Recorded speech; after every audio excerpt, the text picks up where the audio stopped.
और big and bold में बहुत जल्दी से मैं आपको यह बता देता हूं कि पॉलिटिकल दुनिया में क्या हुआ ऐसा जो आपके लिए जानना जरूरी है। जैसे ही कर्नाटक में चुनाव पास आते जाते जा रहे हैं, वहां जुबान जहरीली होती जा रही है। यह अहम खबर आपके सामने रख रहा हूं। पहली अहम खबर, खड़गे के पीएम को जहरीला सांप बताने के बयान पर अमित शाह का पलटवार। धारवाड़ की रैली में बोले, मोदी जी को जितनी गाली दोगे उतना ही कमल खिलेगा। और जेडीएस ने कर्नाटक विधानसभा चुनाव के लिए घोषणा पत्र जारी कर दिया है, जिसमें जेडीएस ने मुस्लिम वोट बैंक को साधने की कोशिश की है। सरकार बनने पर मुसलमानों का रद्द किया गया 4% आरक्षण बहाल करने का वादा भी किया गया है। तो वो वोट बैंक एक ठक्का हमारे साथ आ जाए, मोनोलिथिक हमारे साथ आ जाए, जेडीएस की यह कोशिश।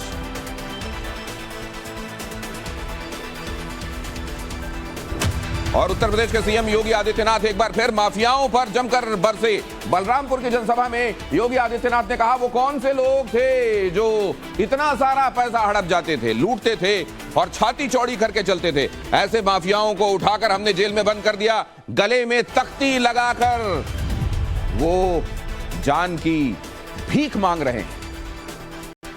और अब अगली अहम खबर की तरफ आपको ले चलता हूं। ये रही अगली अहम खबर। धरने पर बैठे पहलवानों को खिलाड़ियों का सपोर्ट मिलता जा रहा है। ओलंपिक चैंपियन नीरज चोपड़ा ने न्याय की मांग की है। नीरज चोपड़ा एथलीट्स के समर्थन में सामने आए। उन्होंने ट्वीट किया, एथलीट्स को सड़क पर बैठा देखकर दुख होता है। उन्होंने लिखा, पहलवानों को जल्द से जल्द इंसाफ मिलना चाहिए। उन्होंने इस बात पर भी जोर दिया। और अगली अहम खबर यह कि मणिपुर के चुराचांदपुर में मुख्यमंत्री एन बीरेन सिंह के दौरे से एक दिन पहले जमकर बवाल हुआ, जिसके बाद जिले में धारा 144 लागू कर देनी पड़ी।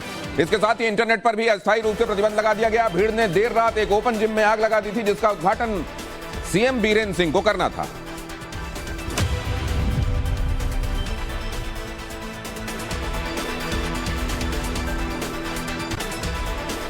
और बहुत जल्दी से अब अगली खबर दिखाता हूं। पश्चिम बंगाल में जो कुछ हुआ बीते दिनों, उसका असर अब दिखाई दे रहा है। क्या हुआ और ये पॉलिटिकली कैसे सेंसिटिव रहा, जरा देखिए। हाथों में बीजेपी का झंडा, बीच सड़क पर जबरदस्त नारेबाजी और जोरदार विरोध प्रदर्शन। ये तस्वीरें आज पश्चिम बंगाल के लगभग हर जिले से सामने आई, जहां बीजेपी ने बंद का ऐलान किया था। बंद के दौरान कई जगहों पर शांति रही तो कई जगहों पर उग्र प्रदर्शन हुआ। कूच बिहार में प्रदर्शनकारियों ने एक बस को निशाना बनाया, जमकर पत्थरबाजी की गई, जिसके बाद पुलिस को लाठीचार्ज करना पड़ा और बीजेपी के कई नेताओं को हिरासत में लिया गया।